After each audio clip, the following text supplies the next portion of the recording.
সম্মানিত মৎস্যচাষী ভাই বন্ধুরা, আসসালামু আলাইকুম। আশা করি আল্লাহর রহমতে সকলেই ভালো এবং সুস্থ আছেন। আজকের ভিডিওটি সম্পূর্ণ দেখানোর চেষ্টা করব। পাশে থেকে ভিডিওটি সম্পূর্ণ দেখার জন্য অনুরোধ রইল। সো ভিউয়ার্স, যারা আমার ভিডিওটি দেশ এবং প্রবাস থেকে লক্ষ্য করে দেখছেন, তাদেরকে জানাই আন্তরিকভাবে শুভেচ্ছা ও অভিনন্দন। সম্মানিত ভিউয়ার্স, আজকে যে বিষয়টি নিয়ে কথা বলবো, হাইব্রিড মাগুর মাছ চাষ সম্পর্কে বিস্তারিত আলোচনা করব।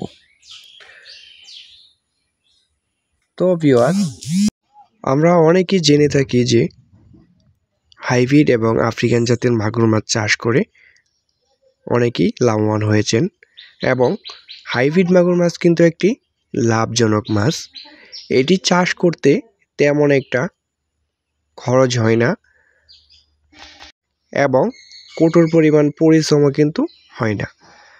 আপনি কিন্তু হাইব্রিড জাতের মাগুর মাছটি পুকুরে চাষ করতে হলে আপনার কোনো ধরনের পুকুর প্রস্তুত করা লাগবে না, বা বাংলা মাছে যেরকমভাবে পুকুর প্রস্তুত করতে হয়, যেরকম চুন, লবণ, সার বা বিভিন্ন ইউরিয়া দিতে হয়, সেই ক্ষেত্রে আপনি মাগুর মাছ চাষ করতে হলে যে কোনো ময়লা আবর্জনা পুকুরে কিন্তু চাষ করে এটি স্বাবলম্বন হতে পারবেন এবং এটি কিন্তু তেমন পরিমাণে খাদ্যও কিন্তু লাগে না।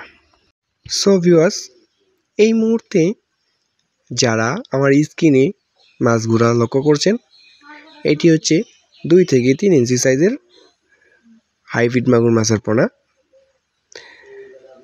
সো ভিউয়ার্স, এই মাছটি আমরা এক জায়গায় ডেলিভারি দেওয়ার জন্য এটি গুনে গুনে যাচাই বাছাই করে কিন্তু ড্রামের মাধ্যমে ডেলিভারি দেওয়া হবে। সো ভিউয়ার্স, দেখতেই পারছেন, আপনি চাইলেও কিন্তু আমাদের কাছ থেকে একদম অরিজিনাল হাইব্রিড জাতের মাছটা কিন্তু সংগ্রহ করতে পারবেন একদম সীমিত প্রাইজের মাধ্যমে।